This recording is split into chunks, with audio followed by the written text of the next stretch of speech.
Hi everyone, this is Nikita here, and today I'm here to show you how to calculate the right selling price for your craft projects. So let's get started.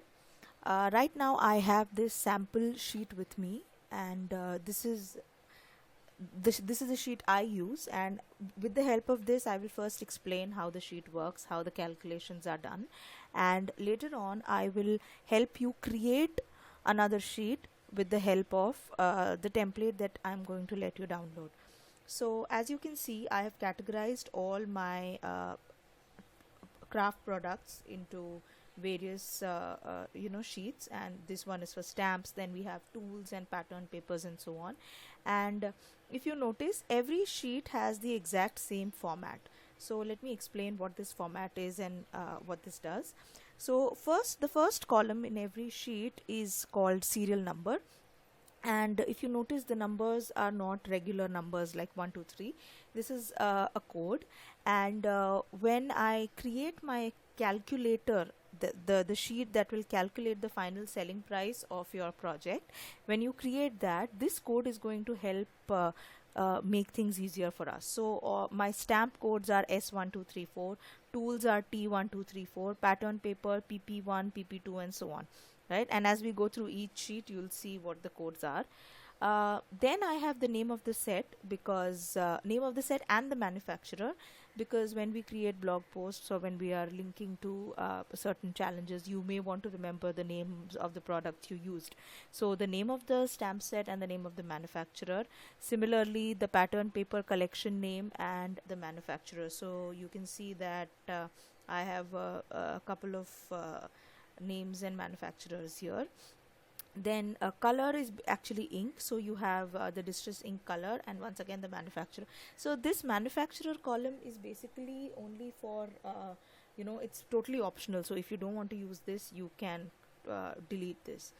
The next column is the cost. So the cost is what you have paid. So suppose a stamp set is available for 900, but you purchased it at a discount and you paid only 750 for it.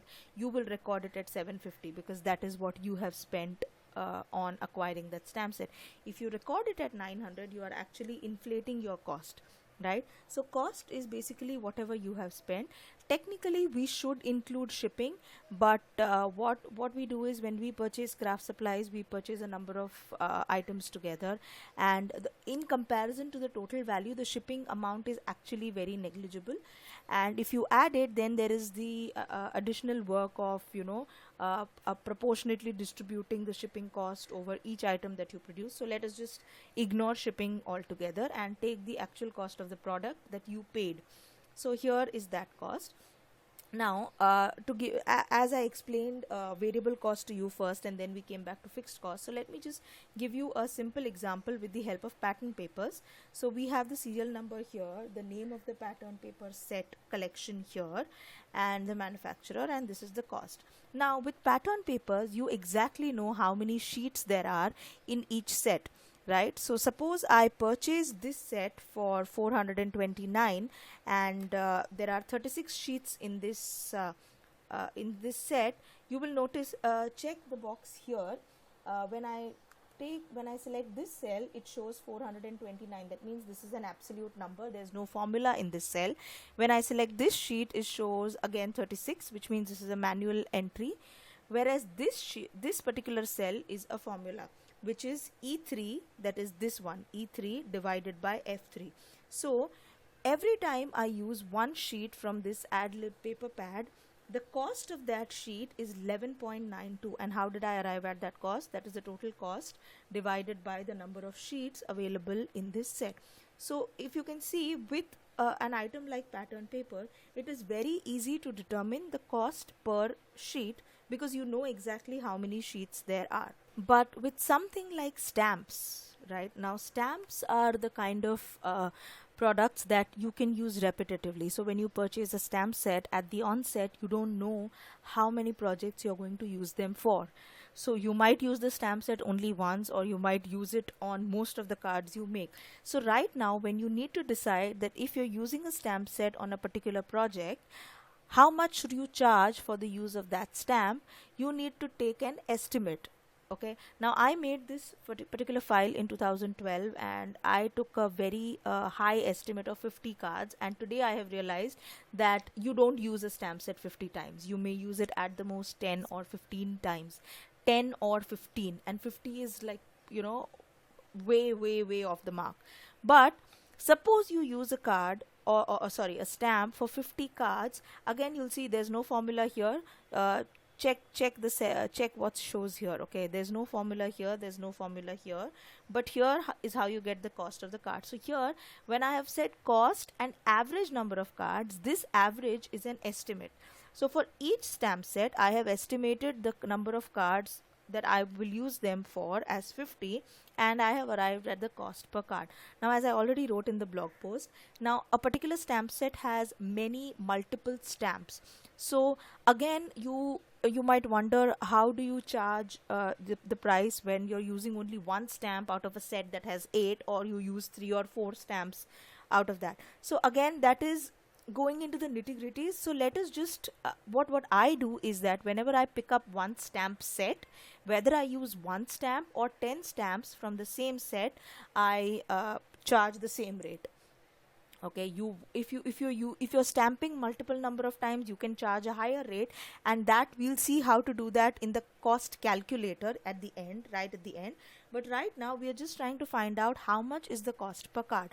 So this is how we've determined the cost for stamps. So you put the name of the stamp set, you put the cost, and you decide average number of cards. And in my opinion, you should take anything between 10 and 20. 50 is very high.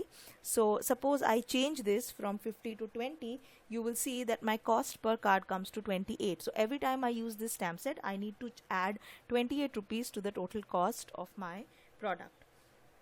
Next we come to tools.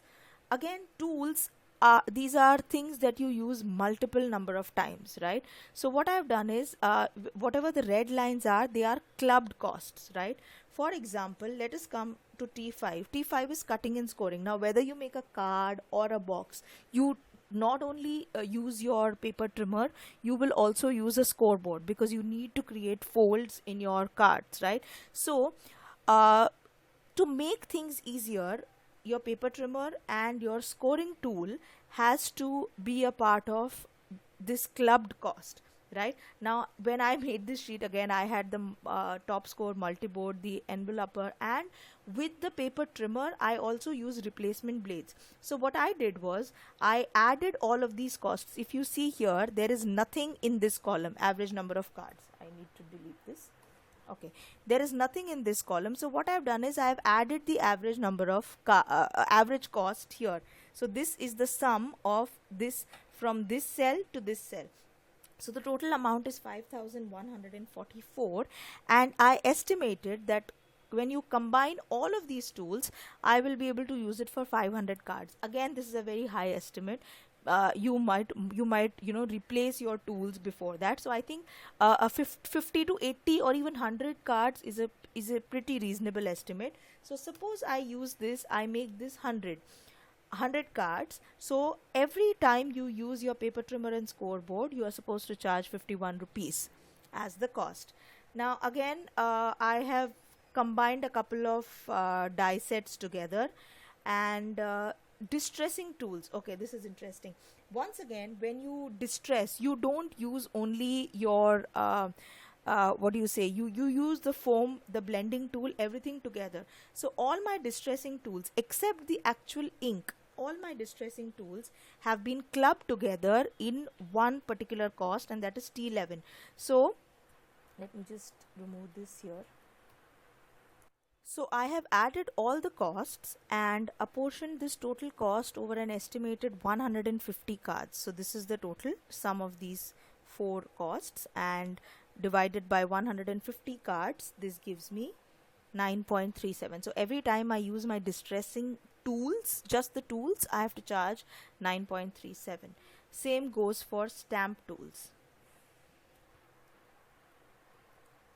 Okay, so I have added the cost of all my acrylic blocks and the stamp press. And now stamp tools, I think 500 is a reasonable estimate, because Well, these, unless you break the acrylic block or the stamp press, you can use it for as long as you want. So I've added the total cost of all of these, apportioned it by 500 cards, and this is the cost I get per card.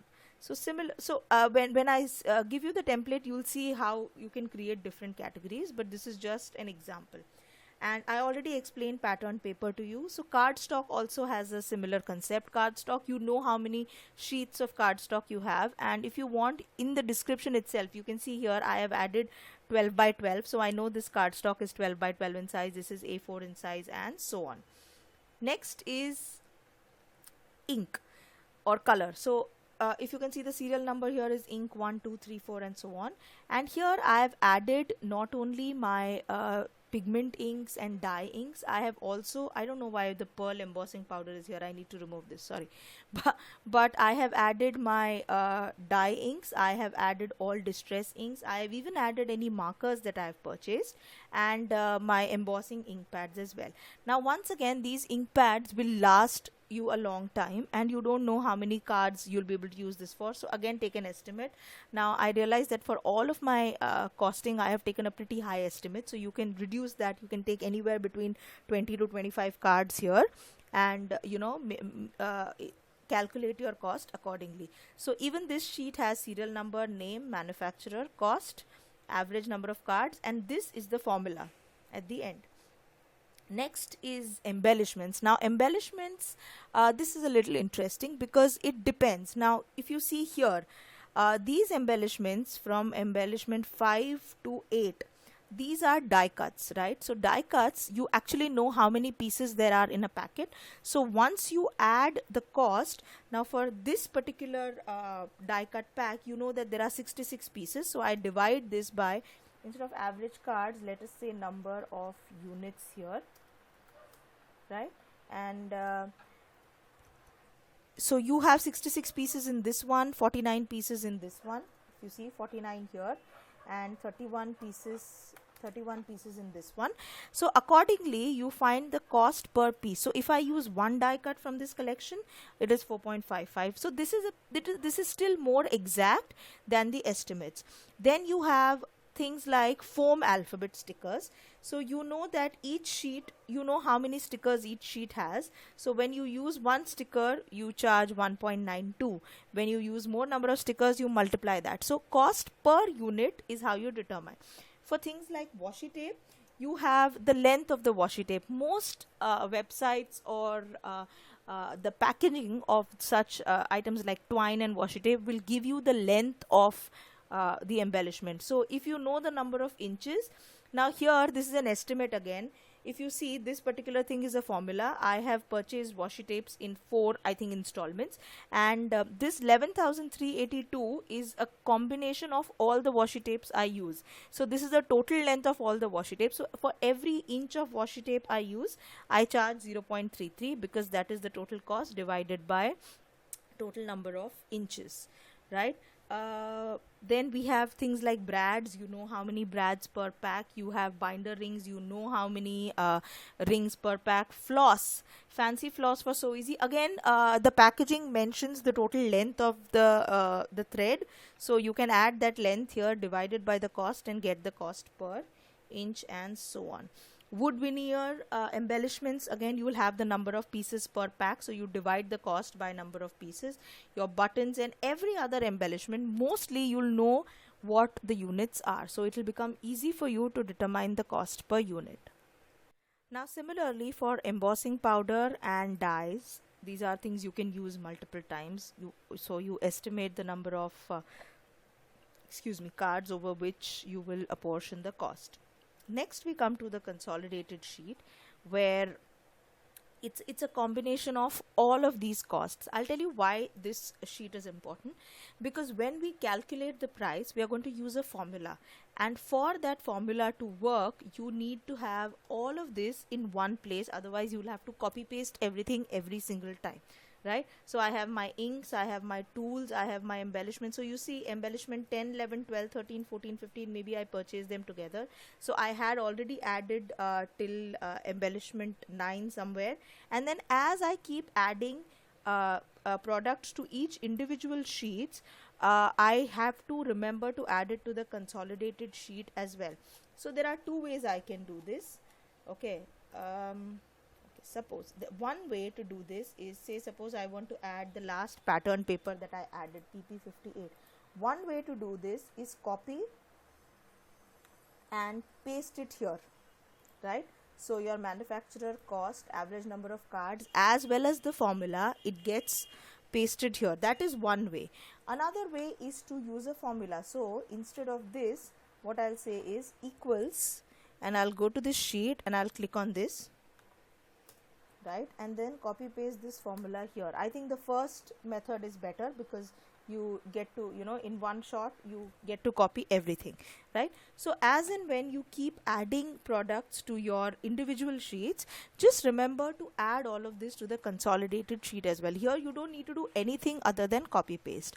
Now once your consolidated sheet is ready, next we go to our price calculator. This is the sheet that will actually help you calculate the price of your card or your project, whatever you're making, right? Now for ease in understanding, I have already wait, before I explain, suppose this is your template for download, right?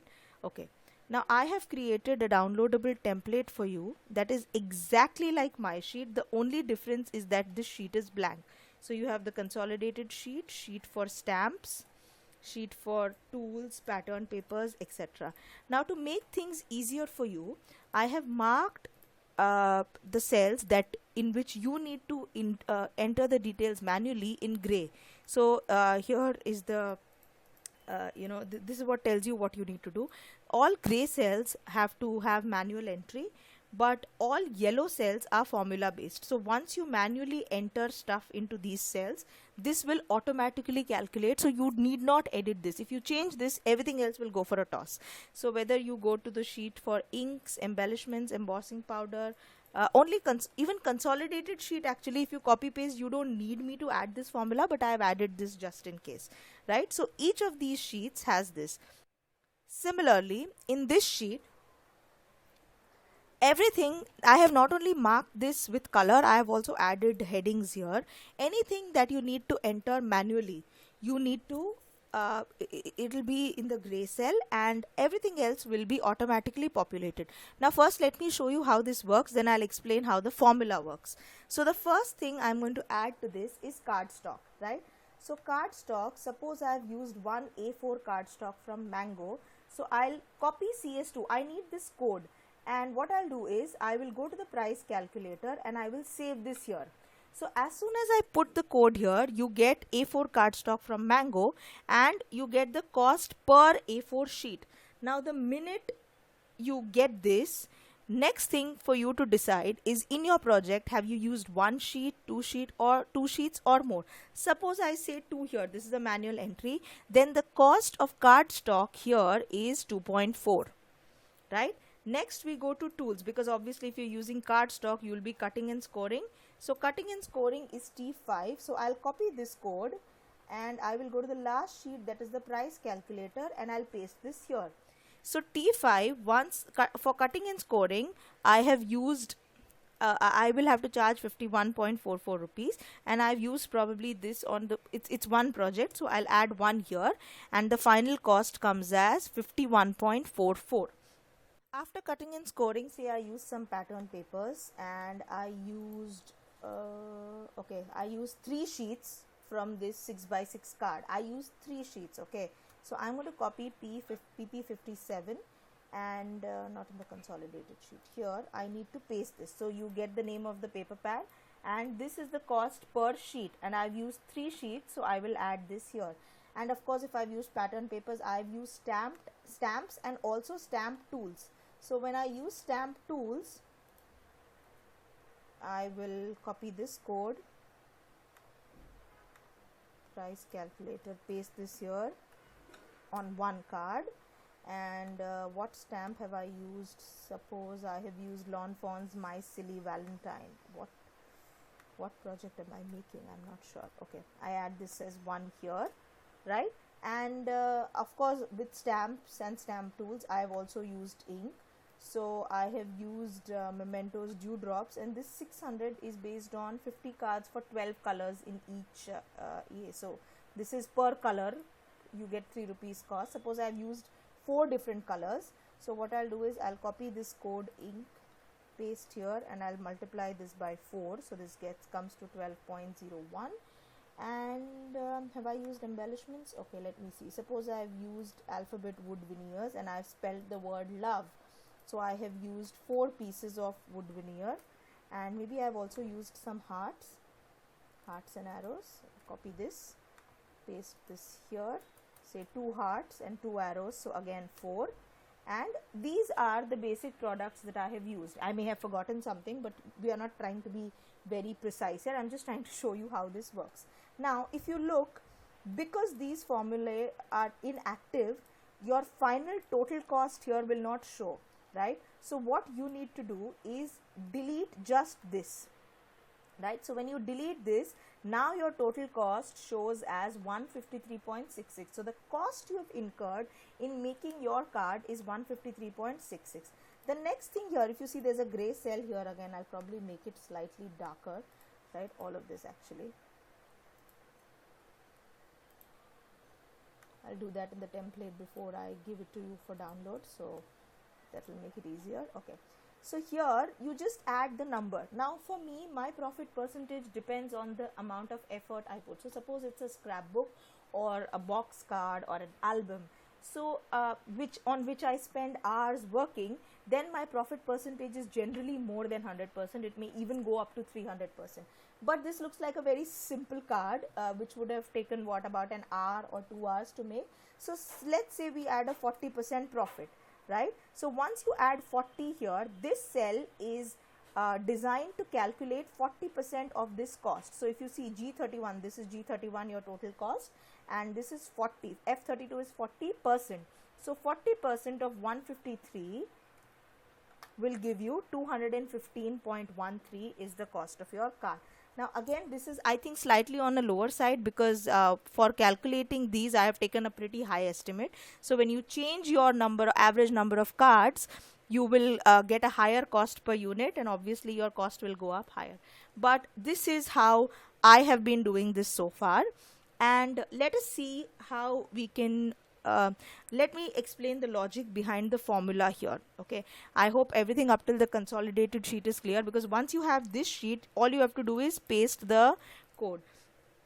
One more thing I want you to remember is before you make any changes, make sure to, at least for this particular sheet, make sure to save this separately, because if once you've deleted these formulae, either you'll have to undo everything, or to avoid any complications, let us just save one copy before we start editing anything. Now this is your customizable template, right? Okay, now this is your consolidated sheet. Let us go to the price calculator and let me explain how this works.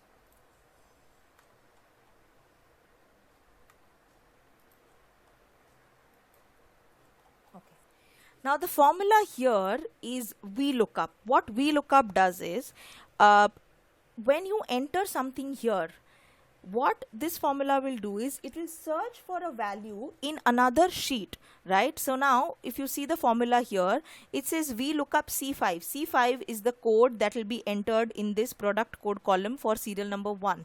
So it will search for the code C5 in consolidated sheet between the cells B3 and G1500. So let me go to the consolidated sheet.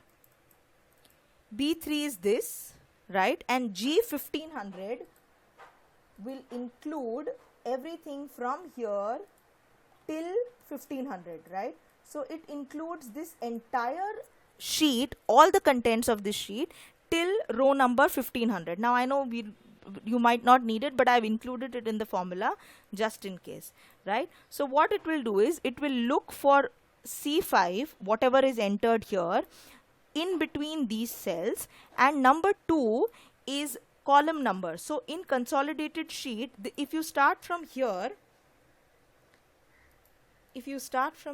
this is column number 2, and column number 2's result is what you will get here.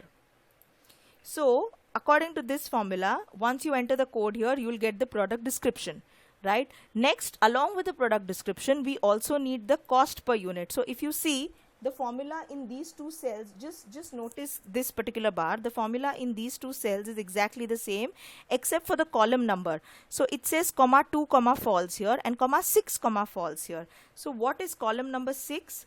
Starting from this particular cell, this is column 1, 2, 3, 4, 5, 6. So it will give you the cost per unit. Cost per unit. Once you have the cost per unit, you put how many, say how many sheets, how many embellishments. So cost per unit will give you cost per sheet. You enter the number of sheets you've used. If the cost per unit gives you cost per embellishment, you use the number of embellishments you've used. And this particular formula will give you cost per unit into number of units. That will give you the total cost. Right? So this is why this particular consolidated sheet is important, because this allows you to just paste the code here, and then everything else is automatically populated. So all the cells that are marked with yellow in every single sheet, all cells marked in yellow are things that will calculate themselves, and all the cells marked in light gray or dark gray, I may change this, is something you will have to manually enter. So these are numbers, and again this is formatted to have a rupee term. So suppose the cost here is 500, you will get rupees 500, and say average number of cards is 20, then you will automatically get this number as 25. So all you have to do is add the name of the product, the manufacturer, and the cost. Once you do this, just copy paste, just copy this entire row from this number till here and paste it in the consolidated sheet here. So the serial number, name of the product, manufacturer, it's the same sequence, so it will get exactly pasted here as well. And when you use your price calculator, it will automatically calculate your price. Right? Another suggestion I would like to give you is, before you start working on this sheet, save this price calculator as a separate sheet. Now, because the formulae in this sheet are linked to the consolidated sheet, I'm not giving you these as two separate sheets to download, just one. What you can do is right click on this, click move or copy, and say new book. Once you do that, this will get saved as a separate sheet. So what you can do is you can save this as a sample, something that need not be disturbed, and then you can keep using it every time you want to calculate the price of your product. I'll just undo this so that it goes back to the original sheet, because I need to give you this. Thank you so much for watching. I hope you found this tutorial helpful and that you'll be able to use the template well. If you have any questions, you can leave a comment here below on YouTube or on my blog post. I'll see you again soon. Bye-bye.